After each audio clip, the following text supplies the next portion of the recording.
Hello friends, my name is Dr. Vijay Kumar Rai, liver specialist and gastroenterologist. I am the director of Live Gastro Center, the center which provides exclusive gastro liver care. आज हम बात करेंगे एक बहुत ही common problem की और बहुत ही common procedure की, जिसका नाम है कोलोनोस्कोपी। कोलोनोस्कोपी का नाम सुनते ही बहुत सारे पेशेंट घबरा जाते हैं कि कोलोनोस्कोपी जो होगा वो बहुत ही पेनफुल होगा, कैसे होगा, इससे मेरे को बहुत तकलीफ़ होगी। यही सब जो भ्रांतियां हैं लोगों के मन में, बहुत सारे पेशेंट के मन में इसके लिए बहुत सारे डाउट्स हैं। उसको क्लियर करने के लिए ही मैं ये आज आपसे बात करूँगा कि एक्चुअल में कोलोनोस्कोपी क्या है, क्यों किया जाता है और क्या ये रियली पेनफुल है कि नहीं है। तो सबसे पहले कोलोनोस्कोपी क्यों करना है, कारण क्या है। कोलोनोस्कोपी जो होता है इसमें क्या किया जाता है कि एक रबर फ्लेक्सिबल ट्यूब होती है जिसके टिप पे एक कैमरा लगा होता है, बहुत ही हाई पावर कैमरा होता है, और जिसको हम पैखाना के रास्ते यानी रेक्टम के थ्रू हम लार्ज इंटेस्टाइन में डालते हैं उस ट्यूब को, और उसका सारा इमेज वीडियो फॉर्म में हमारे स्क्रीन पे दिखता है। अब कोलोनोस्कोप को जो है हम लोग टर्मिनल इलियम यानी कि स्मॉल इंटेस्टाइन का जो लास्ट पार्ट होता है वहाँ तक पहुँचाते हैं, ताकि हमें स्मॉल इंटेस्टाइन का भी बीमारी जो है वो भी पता चले।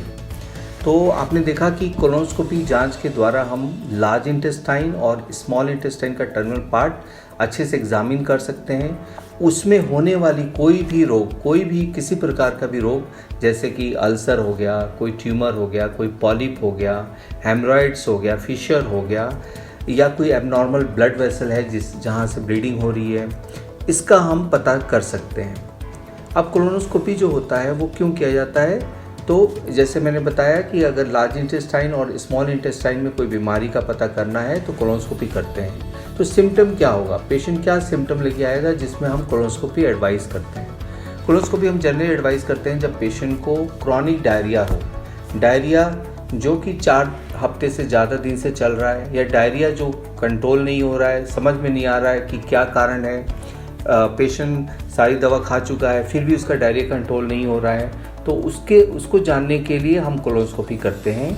इसके अलावा अगर पेशेंट को पैखाना के रास्ते कोई ब्लीडिंग हो रहा है या पैखाना जो है काले रंग का आ रहा है तब भी हम कोलोनोस्कोपी करते हैं। इसके अलावा अगर पेशेंट की फैमिली हिस्ट्री है कोलोन कैंसर की, तो उसमें हम एक सर्विलेंस कोलोनोस्कोपी करते हैं, जिससे हम अगर एक छोटा सा एबनॉर्मल ग्रोथ स्टार्टिंग में है तो उसको पकड़ पाते हैं, और उसका इलाज करने से हम उस पेशेंट को फ्यूचर में कोलोन कैंसर से बचा पाते हैं।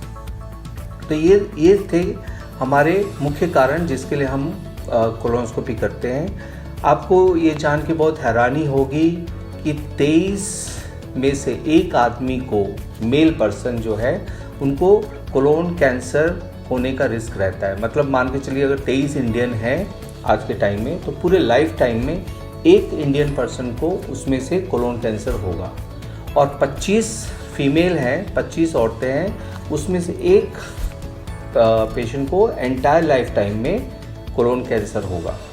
तो इसलिए कोलोनोस्कोपी बहुत ज़रूरी है। विदेश में हर पेशेंट, हर आदमी, नॉट पेशेंट बट हर आदमी जो भी 45 साल की उम्र का है उसको एक बार कोलोनोस्कोपी ज़रूर करते हैं वो लोग, और एवरी 5 इयर्स और 10 इयर्स पे उसको रिपीट किया जाता है ताकि कोलोन कैंसर का अर्ली डिटेक्शन हो पाए। अब हम बात करेंगे लोग क्यों डरते हैं, मतलब कोलोनोस्कोपी सुनने से क्यों कुछ लोग घबरा जाते हैं। तो मैं आपको एक क्लियर कर देना चाहता हूँ कि अभी कोलोनोस्कोपी करने में कोई भी डर की बात नहीं है। ये एंटायरली पेनलेस प्रोसीजर है। ऐसा संभव हुआ है मेडिकल टेक्नोलॉजी के एडवांसमेंट से। अभी कोलोनोस्कोपी के दौरान हमारे साथ एक और डॉक्टर रहते हैं जो एनेस्थेटिस्ट होते हैं। वो क्या करते हैं कि आपके वेन में या खून की नली में एक छोटा सा इंजेक्शन देते हैं। वो बहुत ही नया इंजेक्शन आया है। वो इंजेक्शन देने से पेशेंट जो है वो 8 से 10 मिनट के लिए सो जाता है, और उस सोने के दौरान ही ये पूरा एंटायर प्रोसेस जो है, एंटायर कोलोनोस्कोपी को गैस्ट्रोएंटरोलॉजिस्ट कंप्लीट कर लेते हैं। तो पेशेंट जब जगता है तो उसको पता ही नहीं चलता है कि उसका कोलोनोस्कोपी हुआ कि नहीं हुआ।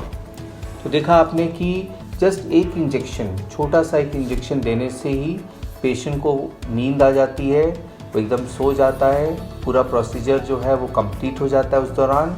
और उठने के बाद अगर हम पूछते भी हैं कि तुम्हारा कोलोनोस्कोपी हुआ कि नहीं हुआ, तो पेशेंट बिल्कुल बता नहीं पाता है कि मेरा कोलोनोस्कोपी हुआ कि नहीं हुआ। उसको एक मैजिक जैसा लगता है।